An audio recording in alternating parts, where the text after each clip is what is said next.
¿Qué tal? Bienvenidos a Voz News. Qué bueno que nos acompañan este miércoles 28 de mayo. Los saluda Karina Yapor. Vamos a los titulares.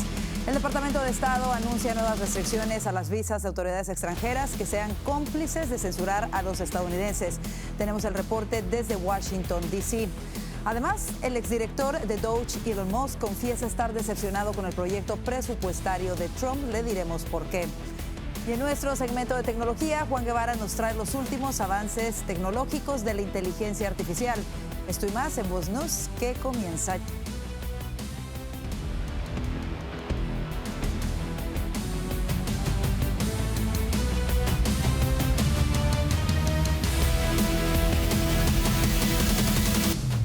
Estados Unidos impondrá prohibiciones de visas a extranjeros que considere responsables de censurar a los estadounidenses.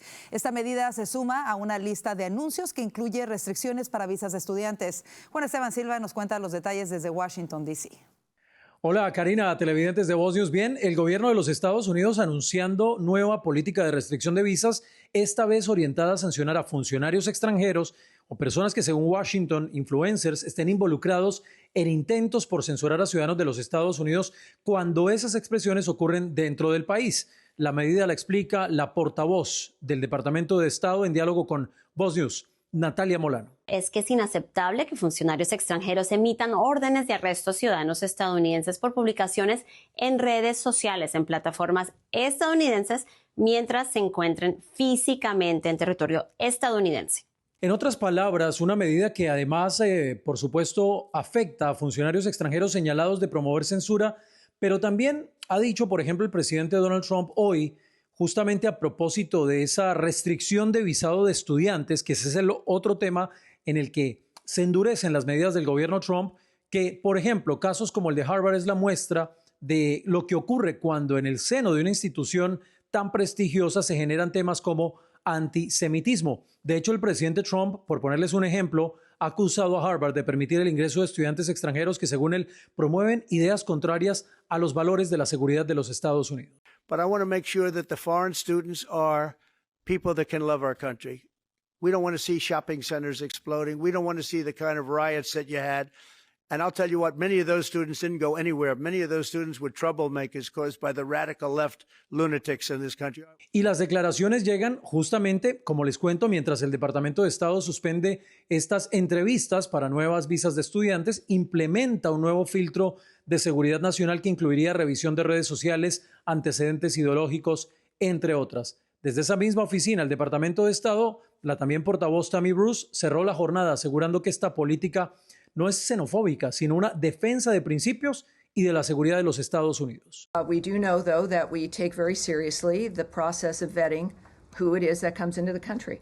And we're going to continue to do that. We're going to continue to vet, and we continue to have an interest. Again, whether they be student or if you're a tourist who needs a visa or whoever you are, we're going to be looking at you. I think why that would, it seems to be such a controversial thing that's going on. But it shouldn't be, and every nation should take seriously and does who's coming in. Con esta nueva política, televidentes de Voz News, sin duda alguna la administración Trump pues busca blindar no solo sus fronteras físicas, sino también el terreno ideológico de la libertad de expresión como una línea roja que no se puede negociar. Es la información para Voz News desde Washington. Juan Esteban Silva. Gracias, Juan Esteban, por ese reporte. En otras cosas, el promedio diario de 1,000 arrestos por parte del Servicio de Inmigración y Control de Aduanas, ICE, durante los primeros días de la administración Trump está por debajo de la meta gubernamental, que según se informa apunta a 3,000 al día. Las metas intensificadas de ICE fueron establecidas por el subjefe de gabinete de la Casa Blanca, Stephen Miller, y la secretaria del Departamento de Seguridad Nacional, Kristi Noem, en una tensa reunión el 21 de mayo en la sede de ICE en Washington, D.C., según informaron fuentes al medio Axios. Sin embargo, esto conlleva algunos desafíos, ya que las medidas de seguridad fronteriza del presidente Trump han reducido los cruces fronterizos ilegales a mínimos históricos, manteniendo las cifras de deportaciones aproximadamente en los mismos niveles de la administración Biden, un dato político preocupante para la Casa Blanca.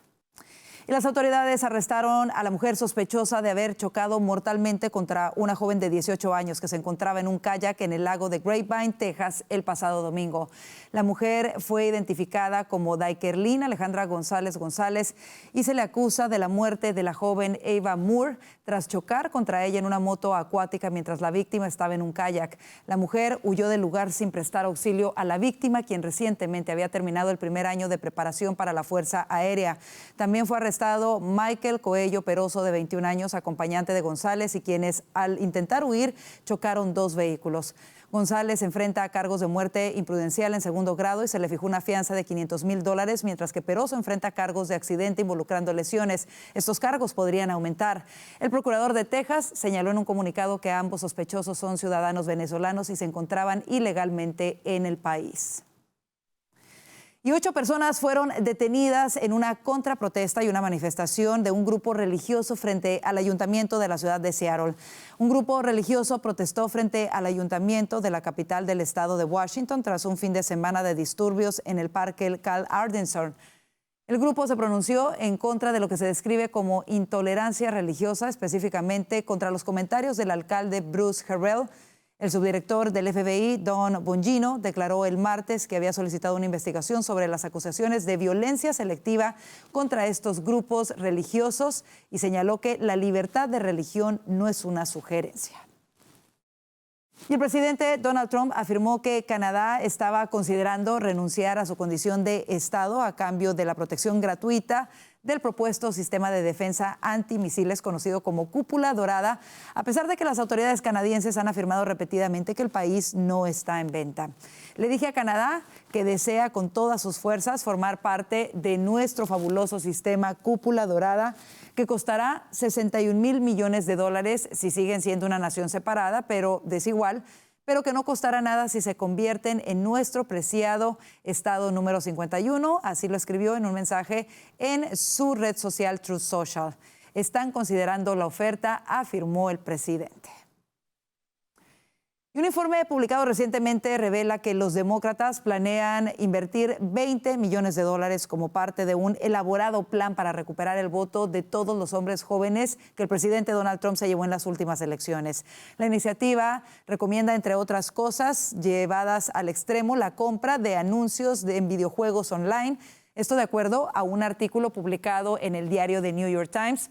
Su nombre clave es SAM, una abreviatura, y hablando con hombres estadounidenses, un plan estratégico, y promete una gran inversión para estudiar la síntesis, el lenguaje y el contenido que capta la atención y se viraliza en estos espacios.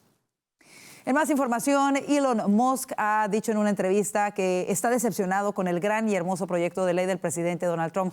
Vanessa Vallejo nos cuenta los detalles de la declaración y las respuestas de algunos miembros del Partido Republicano. Vanessa. En medio de las difíciles negociaciones que tiene el Partido Republicano para sacar adelante el Big Beautiful Bill del presidente Donald Trump, Elon Musk ha reaparecido en una entrevista hablando en contra del proyecto de ley que es fundamental para sacar adelante la agenda del presidente Trump. Esto fue lo que dijo Elon Musk. I was disappointed to see the massive spending bill, frankly, which increases the budget deficit, not just decrease it. And undermines the work that the Doge team is doing. Tras estas declaraciones, esta mañana en rueda de prensa le preguntaron al presidente Trump al respecto y esto fue lo que contestó. We don't have one Democrat vote. And if I were a Democrat, I'd be voting for this bill and I'd get elected to any position I want as a Democrat. They're crazy. They're voting for a 65% tax increase. And they're only doing it for hatred. They're not doing it for any reason. They know it's terrible. Terrible politics, in my opinion. But so we have no Democrat votes. That means we have to get almost all Republican votes. Por su parte, el speaker de la Cámara de Representantes, Mike Johnson, dedicó un largo post en X a abordar la crítica hecha por Musk. En su publicación se lee lo siguiente. La Cámara de Representantes está dispuesta a actuar sobre la base de los hallazgos de Doge para que podamos implementar aún más recortes al gobierno, como desea el presidente y exige el pueblo estadounidense. Lo haremos de dos maneras. Primero, cuando la Casa Blanca envíe su paquete de rescisiones a la Cámara, actuaremos con rapidez aprobando la legislación para codificar los recortes. Segundo, la Cámara utilizará el proceso de asignaciones para implementar con celeridad el presupuesto de 2026 del presidente Trump. Todo esto respondió Johnson ante las críticas de Musk. También ayer el senador Rick Scott aseguró que en su versión actual el proyecto no tiene los votos necesarios para pasar el Senado. De modo que veremos en las próximas semanas qué tantos cambios hacen los senadores republicanos y si las palabras de Musk generan aún más molestia entre quienes piden mayores recortes del gasto. Y el gobernador de Florida, Ron DeSantis, apuntó contra los republicanos del Congreso por no avanzar con los recortes propuestos por el Departamento de Eficiencia Gubernamental DOGE. Mientras el Senado discute el megaproyecto de ley de Donald Trump, el gobernador de Florida aseguró que por ahora el pantano está ganando la batalla. DeSantis expresó su frustración en una conferencia de prensa en la que elogió el trabajo de Elon Musk y criticó al Congreso por no reflejar su esfuerzo. Las declaraciones de DeSantis acompañan el sentimiento de varios miembros del Congreso, quienes recientemente demandaron más acción en cuanto a los recortes de gasto en Washington, D.C. Así nos vamos a la pausa comercial. Vladimir Putin pone algunas condiciones para lograr la paz con Ucrania. Le diremos cuáles son al regreso de la pausa. Además, recuerda que ya puede ver todo nuestro contenido en su app favorita. Estamos en Roku, Apple TV, Fire TV y Now Media. Vaya, ponga la palabra voz y ahí encontrará todos nuestros contenidos. Y recuerde descargar en su teléfono celular el app de Voz. Es gratis. Quédese con nosotros. Ya volvemos con mucho más de Voz News.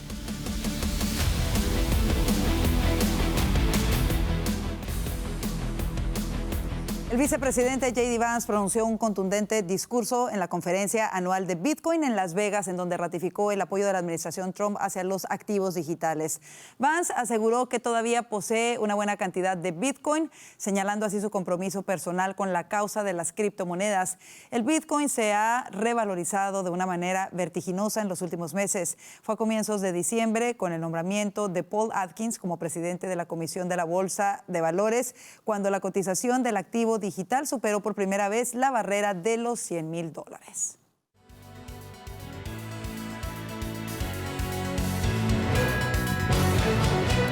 Rusia propuso este miércoles a Ucrania una segunda sesión de negociaciones directas en Estambul para el 2 de junio para entregarle un memorando en donde se exponen las condiciones rusas para un acuerdo de paz durable.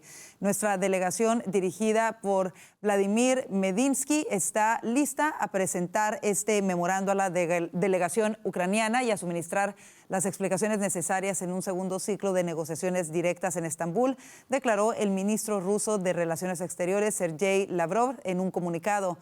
Desde que comenzó el conflicto en febrero de 2022, decenas de miles de personas han muerto. Gran parte del este y del sur de Ucrania ha quedado destruido y el ejército de Moscú controla ahora alrededor de una quinta parte del territorio ucraniano. Por otra parte, el primer ministro israelí Benjamín Netanyahu afirmó hoy que Israel dio de baja a Mohamed Sinwar, considerado el jefe del movimiento terrorista Hamás en la Franja de Gaza. Según medios israelíes, un bombardeo del ejército israelí efectuado el 13 de mayo en Yan Yunis, en el sur de la Franja, apuntó contra Mohamed Sinwar, hermano de Yahya Sinwar, otro jefe supremo de Hamás, muerto en Gaza en octubre de 2024. Yahya Sinwar está considerado como el principal artífice del ataque de Hamás contra Israel el 7 de octubre de 2023, que desencadenó la guerra en Gaza. Según expertos en el movimiento islamista, Mohamed Sinwar dirigía la rama armada de Hamás. En más información, los hermanos influencers Andrew y Tristan Tate fueron acusados hoy en Gran Bretaña de violación y otros delitos, así lo dio a conocer este miércoles la Fiscalía. Las autoridades judiciales señalaron que en el 2024 se emitió una orden de detención contra ambos. Además, especificaron que los tribunales rumanos emitieron una orden para extraditarlos al Reino Unido. Andrew Tate, de 38 años, se enfrenta a cargos relacionados con 3 mujeres que incluyen violación, lesiones corporales, trata de seres humanos y control de la prostitución con fines lucrativos. Tristan Tate, de 36 años, por su parte, se enfrenta a cargos relacionados con una mujer que incluyen violación, trata de seres humanos y lesiones corporales. Ambos niegan todas las acusaciones en su contra. Y la justicia francesa condenó hoy al ex cirujano Joël Lesquarnec a la pena máxima de 20 años en prisión por violar o agredir sexualmente a 299 pacientes, en su mayoría cuando eran menores. El juicio, iniciado en febrero, conmocionó al país meses después de otro caso fuera de lo común, el de las violaciones en serie a Gisèle Pelicot, que acabó con 51 hombres condenados. Después de que se comunicara el fallo, uno de los abogados del excirujano indicó que su cliente no apelará a la decisión. La Fiscalía había pedido 20 años de prisión contra esta persona y otras medidas menos comunes como su reclusión en un centro para su tratamiento y vigilancia después de cumplirla.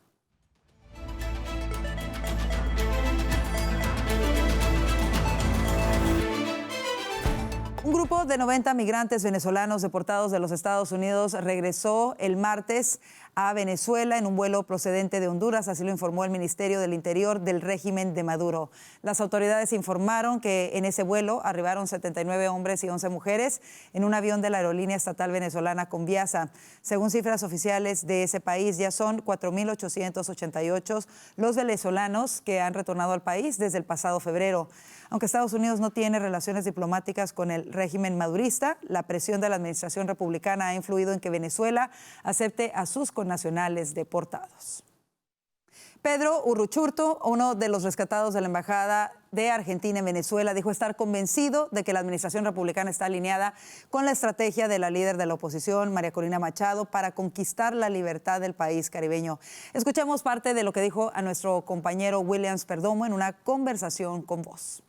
Y la operación Guacamaya es precisamente una de las maneras de demostrar que la represión es derrotable, que el régimen es derrotable, que no están tan fuertes como dicen, pero eso requiere coordinación, requiere presión, requiere políticas coordinadas, requiere de una serie de factores que cuando se coordinan, cuando se ven alineados, pues generan resultados. Entonces, creo que hay plena conciencia, debo decirlo, Williams, de esta administración de los Estados Unidos, a todos los niveles, la Casa Blanca, el Departamento de Estado, todos los actores involucrados, entienden perfectamente lo que está pasando en Venezuela, entienden perfectamente la naturaleza del régimen y están muy conscientes de la situación de violación de los derechos humanos, y yo por eso hablaba mucho también de esto, de la idea de la diplomacia a través de la fuerza.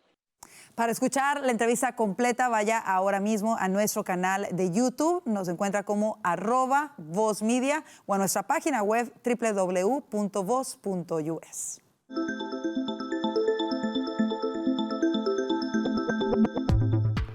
Bueno, los avances tecnológicos y la inteligencia artificial no dejan de sorprendernos. Ahora es el turno de la compañía Google, y es que esta compañía está lanzando una nueva herramienta llamada Veo, que permite crear videos hiperrealistas. Para platicar de ello nos acompaña Juan Guevara, ya de regreso en los Estados Unidos. Juan, bienvenido, te vimos en Taiwán. Y bueno, esta semana nos hablas de este lanzamiento de esta tecnología Veo. Cuéntanos qué tan reales son estos videos y cómo funciona esta herramienta. Miren, dos cosas. Primero, quedó claramente la producción. Mire, señor, señora que me ve, le pregunté a la producción, me extrañaron, estuve a 19 horas de vuelo, a 10,000 millas de aquí. ¿Sabe qué me contestaron? Pues no tanto, porque mandaste un paquete y lo tuvimos que editar. Es como tenerte aquí. Entonces, bueno, para que sepan lo que me quiere nuestra producción. Te queremos, Juan, te queremos, pero te queremos, pero te tuvimos, eso es lo bueno. Ahí le va. Saludos a nuestra producción, saludos a toda la gente que hace posible este noticiero. Pero ahí te va, fíjate, Karina. La semana pasada, cuando estábamos en Computex, Google lanzó algo que se llama Google I.O., que es la conferencia de desarrolladores mundial. Y como ustedes saben, ellos estaban atrás del tema de la inteligencia artificial. Todo el mundo piensa en ChatGPT cuando habla de inteligencia artificial. Y la verdad es que lo que lanzaron la semana pasada en muchas áreas nos dejó a varios boquiabiertos. Le pasé a José unos videos que hice el día de ayer con esta plataforma, que bueno,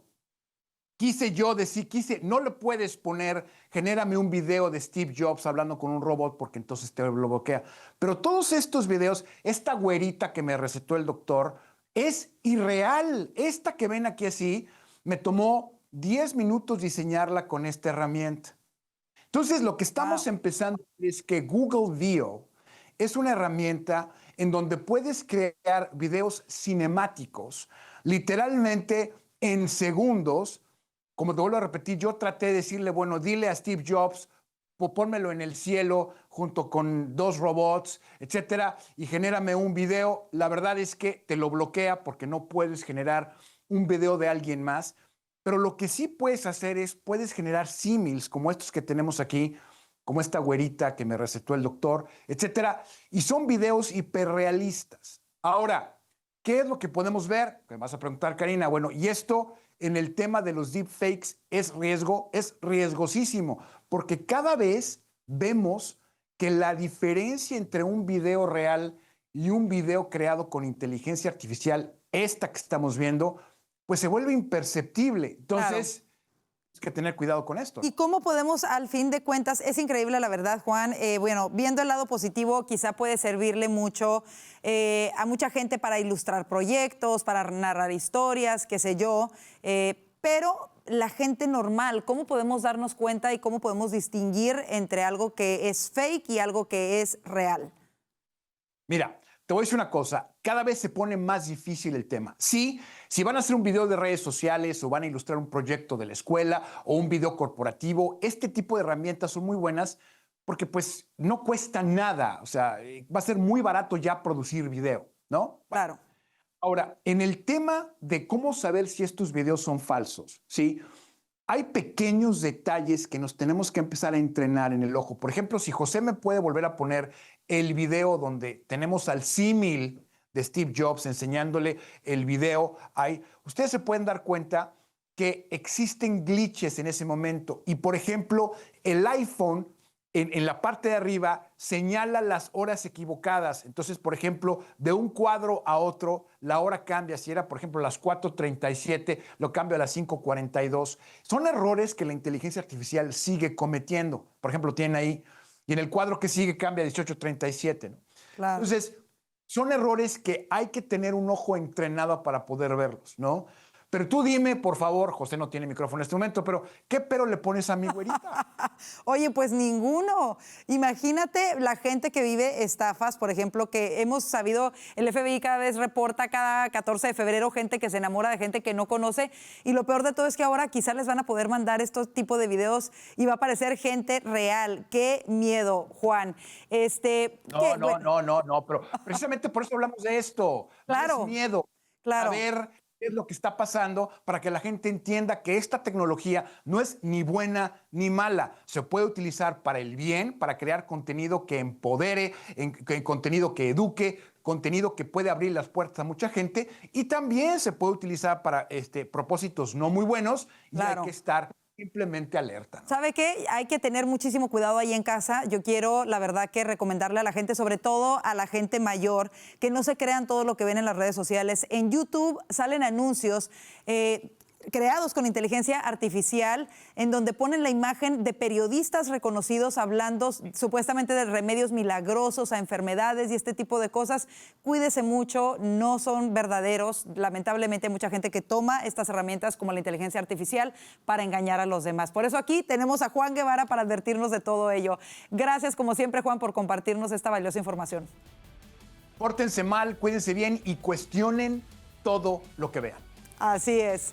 Así nos vamos a la pausa comercial y precisamente aquí al regreso vamos a cuestionar los temas que hacen titulares hoy en el panel. Ya volvemos con esto y más.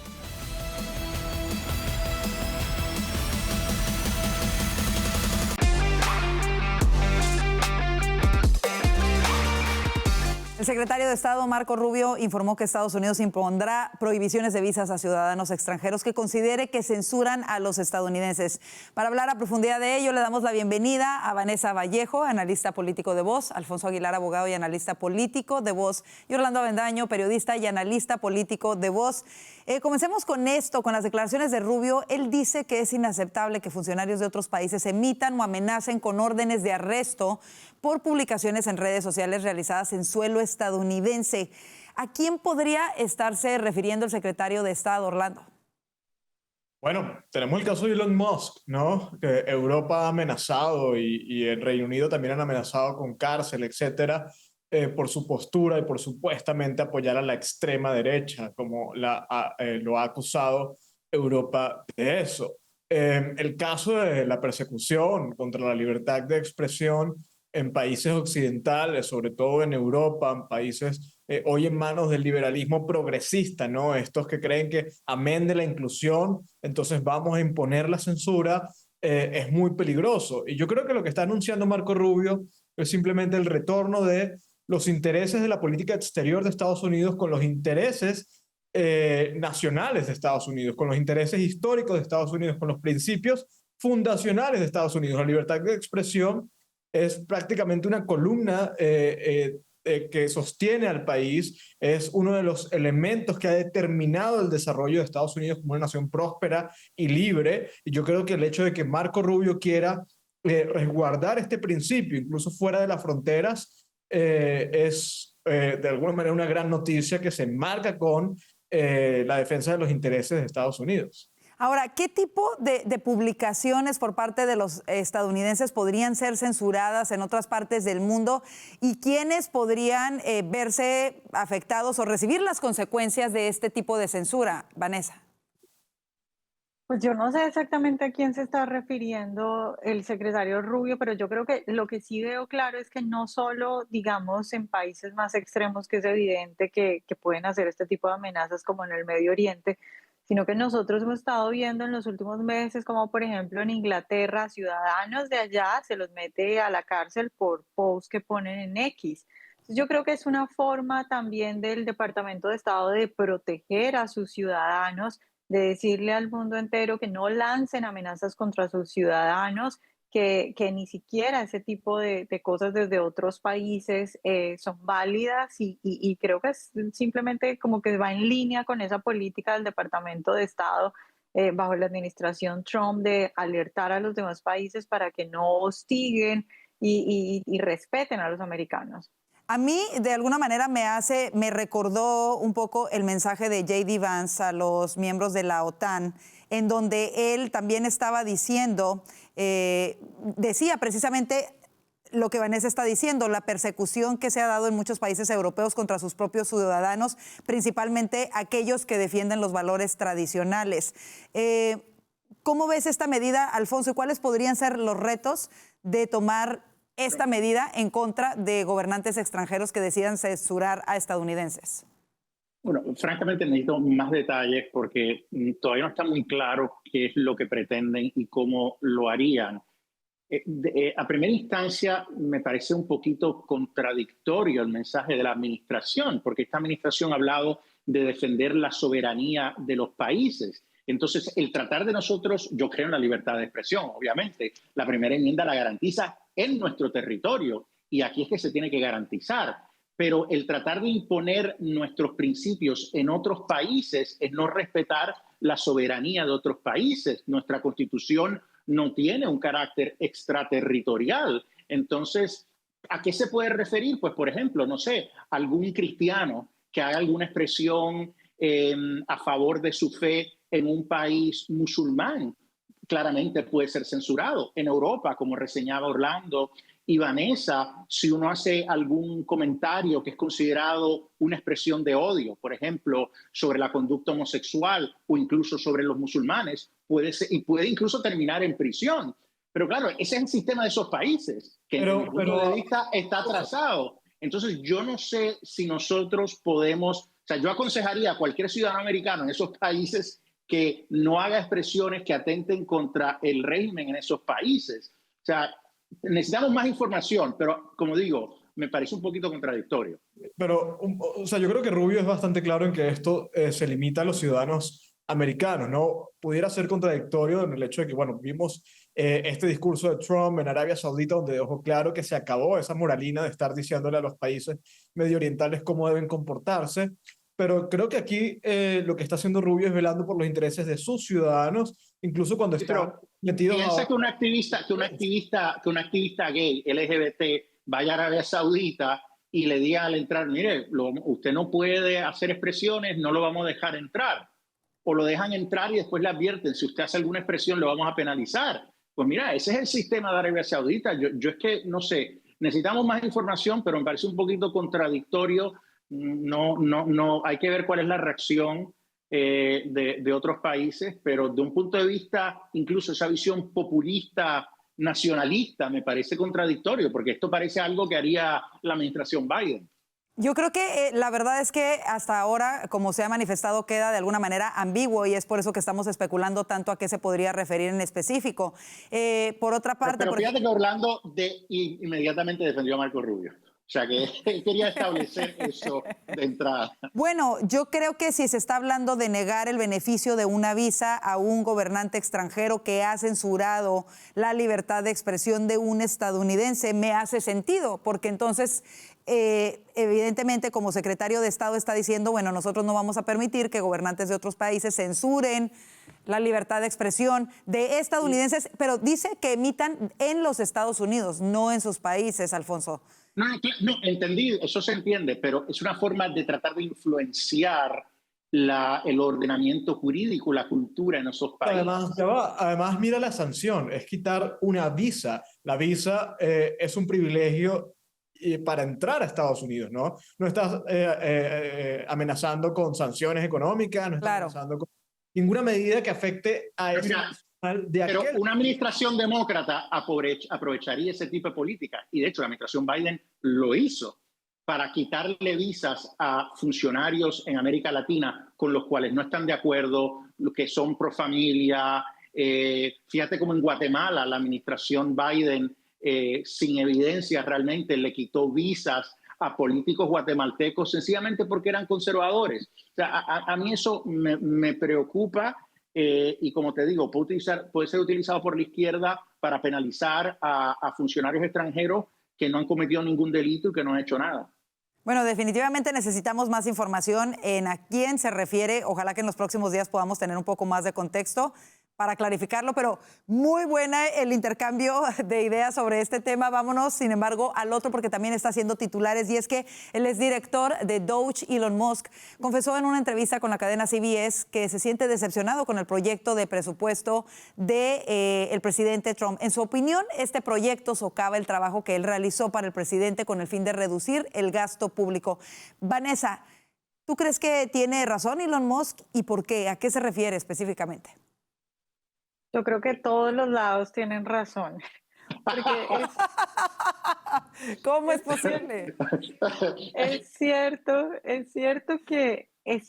que se necesita más recortes, es cierto que sería genial tener más recortes, pero yo lo que siento es que Musk está hablando como alguien obsesionado con recortar el gasto, pero los otros están hablando como gente de política que tiene que lidiar con un Congreso, que tiene que lidiar con un Senado, que tiene que lidiar con una mayoría mínima, que tiene que lidiar con un Trump presionando, que tienen que lidiar con un partido político. Entonces, cada uno desde su ambiente y desde lo que está diciendo tiene la razón. Y aquí yo creo que es que ni siquiera está escrito qué es lo que vale más la pena, porque yo por un lado podría decir, nunca, es casi que imposible que en los próximos años tengamos un presidente que se atreva a hacer cosas como el presidente Donald Trump. Tal vez debería intentarlo y cortar más. Pero yo no sé si eso vaya a traer problemas políticos grandes y eso vaya a terminar en una cosa peor. Es que ni siquiera sabemos, nunca sabemos, en la política uno no sabe cómo va a reaccionar el público, cómo van a reaccionar, por ejemplo, si alguien se ve afectado con esos recortes, ¿sabes? Entonces, yo creo que los dos tienen razón de acuerdo a lo que están mirando y el objetivo que tienen, pero yo tal vez me iría por ser más moderada e ir haciendo las cosas a plazos. Y hace poco escuchaba al secretario Bessent diciendo algo que es muy importante, y es: a este nivel de deuda llegamos tras años, tras décadas de mal comportamiento. Entonces, no, es difícil tratar de arreglar en un solo proyecto, en una sola administración, todo el daño que se hizo durante décadas. Entonces, yo tal vez defendería más al presidente Trump y al speaker Johnson por encima de Musk, pero yo entiendo su punto. Orlando, el presidente Trump dice que si no se aprueba este proyecto de ley, el país entero podría enfrentar un aumento del 65% en los impuestos. ¿A qué se refiere y cómo ves estas declaraciones de Elon Musk?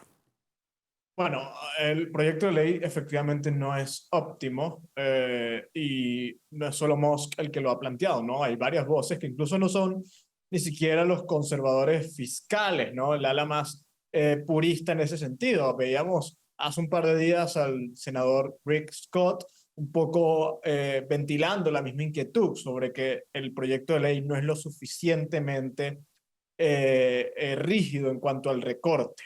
El punto aquí es exactamente qué se puede lograr en términos realistas, ¿no? Y es un poco lo que plantea el resto del Partido Republicano y el mismo presidente Trump, y es que esto es lo mejor que se puede tener pues tratando de lograr un consenso general. Y efectivamente, no es ideal, pero implica un recorte importante, implica un recorte de impuestos histórico, implica también una inversión muy importante y necesaria, e implica avanzar en el resto de la agenda del presidente. Ahora, yo puedo entender por qué Musk dice lo que dice. Al final él fue incorporado a la administración para hacer una sola cosa y ya, que es el mayor recorte del gasto de la historia de Estados Unidos. Equiparar lo que está haciendo Milei, ¿no? La motosierra, ¿no? Acabar el fuera con todos los ministerios, etcétera. Entonces, evidentemente esto no es ni siquiera el 10% de lo que Musk se planteó hacer y tiene como objetivo hacer.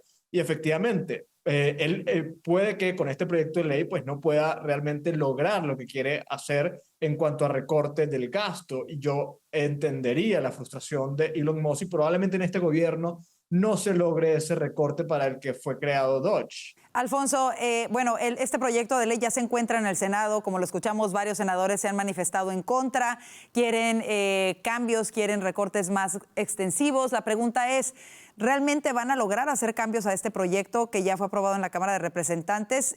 ¿Crees que haya un consenso? ¿Es una mayoría los que quieren cambios a este proyecto de ley en el Senado? Bueno, hasta ahora no es una mayoría que ha verbalizado cambios, pero sí hay un número importante, más de 4, que sí han dicho que quieren cambios. El senador Ron Johnson de Wisconsin en particular hizo eco a lo que dijo Elon Musk. Él dijo, este proyecto no va a reducir el déficit, lo va a aumentar, y eso fue lo que dijo Musk. Entonces, yo creo que y están haciendo un llamado para que se hagan más cambios. El problema, como ha dicho el speaker de la Cámara, que cuando envió el proyecto al Senado dijo, por favor, no hagan muchos cambios, porque si hacen demasiados cambios, entonces va a ser difícil conseguir la mayoría en la Cámara. Recordemos que él pasó este proyecto por apenas un puñado de votos, considerando la mayoría tan pequeña que tienen en la Cámara. Entonces, yo creo que sí lo van a pasar, sí van a hacer cambios, pero entonces ahí es que la cosa se pone difícil, porque esto termina en un comité de conferencia y entonces después tiene que ir de nuevo a la Cámara y al Senado para votación. Pero hay que ver si el Speaker Johnson, después que se le hagan cambios sustanciales, puede mantener esa mayoría. Ahora, dicho eso, y hago eco a las respuestas muy diplomáticas de mis compañeros, yo también estoy a favor y en contra, pero aquí lo que realmente queremos saber, el elefante en el cuarto, en esta habitación, a raíz de estas declaraciones, es si va a haber fuegos artificiales, si Trump va a responder a lo que dijo Elon Musk. Porque el comentario de Elon Musk fue un comentario muy cargado. Él dijo, mira, esto subestima todo el trabajo que ha dicho Doge, esto aumenta el déficit, mientras que Trump al mismo tiempo está diciendo que esto es precioso, que este es el proyecto más grande en la historia de los Estados Unidos. O sea, ¿qué es lo que va a pasar ahora? Eso es lo que queremos ver. Hasta ahora el presidente no ha reaccionado, pero claro, Musk sigue dirigiendo Doge. Vamos a ver qué pasa. Vamos a ver si hay fuegos artificiales. Vamos a ver si hay fuegos artificiales y yo creo que todos comprendemos un poco la frustración de Elon Musk porque a él no solamente se le encomendó eso, pero además él sufrió pérdidas millonarias en sus negocios a raíz del trabajo que estaba desarrollando con Doge. Así que bueno, hay que esperar cuál va a ser la respuesta del presidente Donald Trump. Así nos vamos a la pausa comercial. Quédese con nosotros que aún hay más aquí en el panel de Voz News.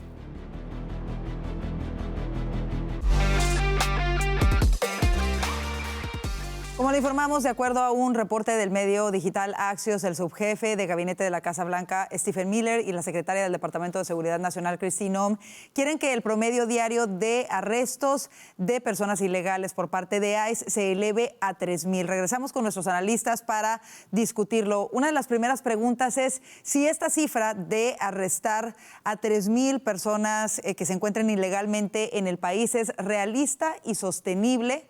¿Y qué recursos adicionales se necesitarían para poder lograrlo? Y comienzo contigo, Alfonso. Bueno, yo creo que es realista, pero sería algo sin precedentes. O sea, lo que no es realista es pensar que los 3,000 que quieren detener diariamente van a ser personas van a ser criminales o personas que han sido convictas o que se le han radicado cargos de crímenes serios. Yo creo que para llegar a ese número van a ir más allá de lo que dijeron inicialmente, que se van a enfocar en los criminales y en las personas que tienen orden de deportación, y van a estar deteniendo, y tengo que decir la verdad, porque eso es lo que hay, ¿no? Que se van a estar enfocando en personas que no tienen estatus y que están ilegalmente en los Estados Unidos. Yo creo que aquí hay un énfasis demasiado numérico en vez de cuantitativo, ¿no? Lo discutíamos antes de entrar al programa, de que quizás sería mejor tener prioridades y sacar a criminales serios, considerando los recursos limitados, que sacar a personas que no presentan un riesgo, un reto a la sociedad, ¿verdad? Pero yo creo que Miller en particular, porque esto viene de Stephen Miller, no entiendo que no viene del presidente Trump directamente, sino de Miller, él quiere ver números. Y vamos, si en el resto del año se deportan cada día 3,000 personas, pues se llegaría, es posible, al 1,000,000 de personas deportadas al año. Precisamente vemos que hay varios mensajes en relación a lo que es las deportaciones, ¿no? Habíamos escuchado en un inicio que la administración se iba a enfocar en los criminales, en personas con historial delictivo, incluso el SAR fronterizo siempre enfatizó que la prioridad de la administración es sacar a criminales violentos de los Estados Unidos, aunque también siempre ha sido claro en decir que podría haber daño colateral, ¿no? Que si llegaban a buscar criminales y había gente sin récord criminal, pero que estaban ilegal en el país, podrían ser deportados. Sin embargo, con estas metas, con estos números, como lo menciona Alfonso, quizá pues más gente se vaya a ver afectada que no necesariamente tiene algún otro delito además de haber ingresado ilegalmente al país. Vanessa, ¿cómo lo ves y cómo crees que esto pueda tener efecto en el apoyo de las comunidades hispanas? Es cierto que muchos hispanos apoyan la deportación de criminales, pero ¿cómo crees que vayan a tomar este incremento a cuotas de 3,000 en donde quizá a lo mejor gente que tiene mucho tiempo en el país en una situación irregular, sin delitos, sin otros delitos, sea expulsada del país? Y yo creo que esta es una situación que se le puede venir en contra a esta administración según cómo se maneje, no solo dentro de la comunidad hispana, porque de pronto para nosotros es fácil entender que como hispanos, no solo pues que la mayoría tiene algún familiar, algún conocido, algún amigo, sino que incluso pues se siente, digamos, relacionado, aunque uno tenga, digamos, un estatus legal, pues siente, digamos, empatía por otro hispano, porque conoce lo duro que es migrar y todo eso. Pero no solo dentro de la comunidad hispana, sino que yo creo que esto eventualmente, a medida que vaya expandiéndose y vaya afectando diferentes industrias, porque es claro, aunque algunos no lo quieran reconocer, que los hispanos contribuyen mucho a la economía del país, y a medida que eso se vaya expandiendo, yo creo que puede hacer cambiar de opinión o causar el rechazo si es que esto efectivamente llega a este tipo de números. Hoy, por ejemplo, hay una nota que está muy grande en la sección en la sección de política del Wall Street Journal, donde habla de que el título es solo 2 empresas fabrican paracaídas para las tropas estadounidenses, las deportaciones aplastarían a una de ellas.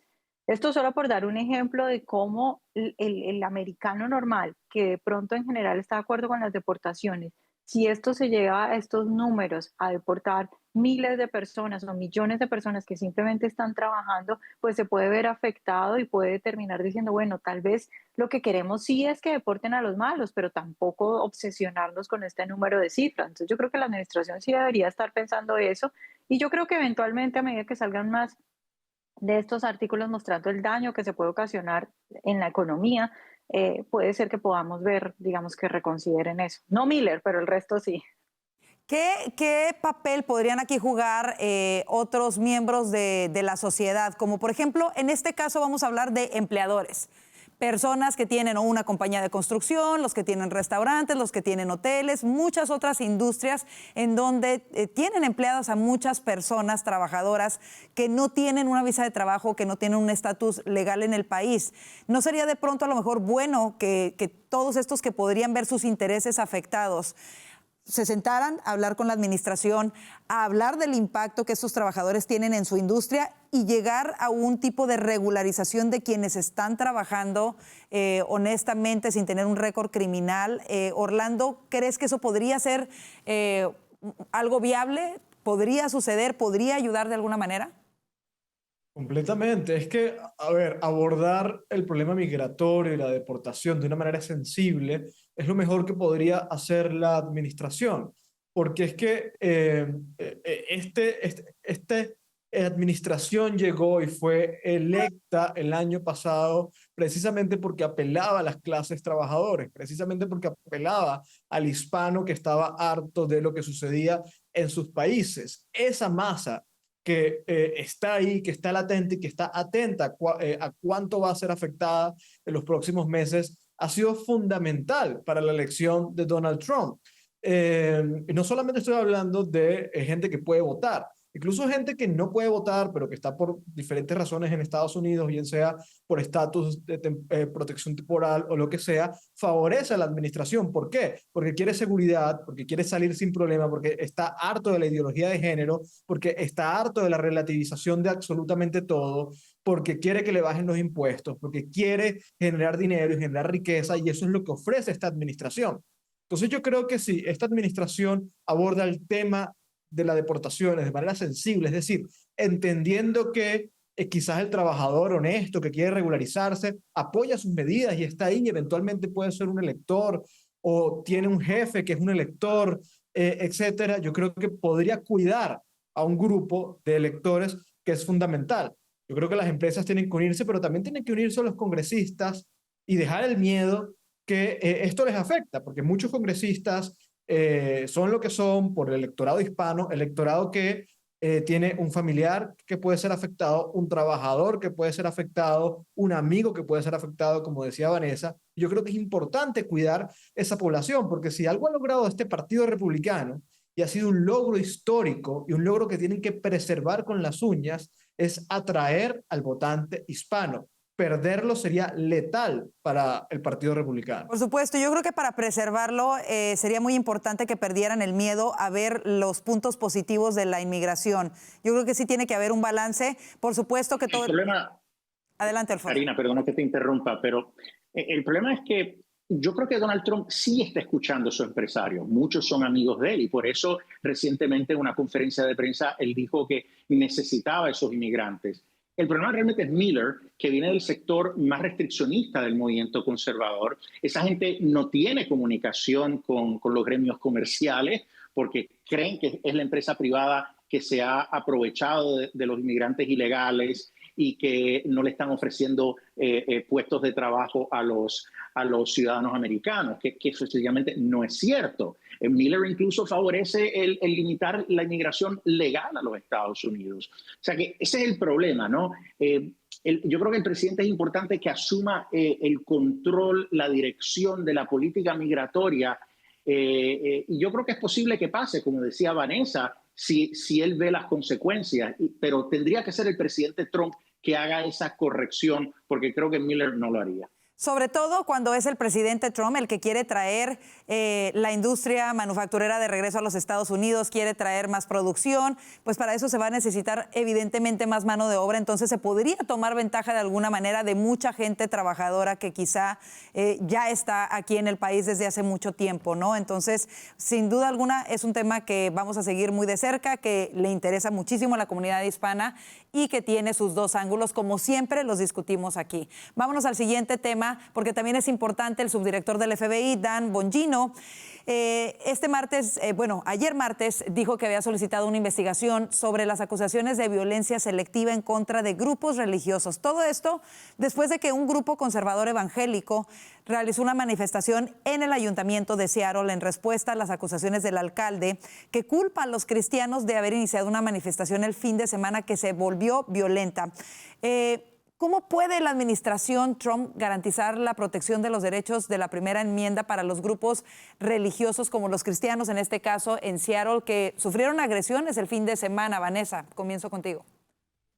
Pues es muy importante que esta administración esté haciendo esto, porque efectivamente lo que veíamos con la administración Biden no solo es que habían olvidado a ese sector, sino que directamente lo estaban atacando o que directamente estaban defendiendo a quienes los atacaban y que incluso lo estaban persiguiendo, porque pues vimos a señoras que fueron metidas presas por estar rezando un rosario afuera de una clínica de aborto, por ejemplo. Entonces es muy importante que esta administración esté haciendo esto y que esté investigando a aquellos que siguen con las mañas que les dejó la administración pasada. Porque es muy triste que en un país como Estados Unidos las personas que defienden los valores es que no tienen ninguna libertad.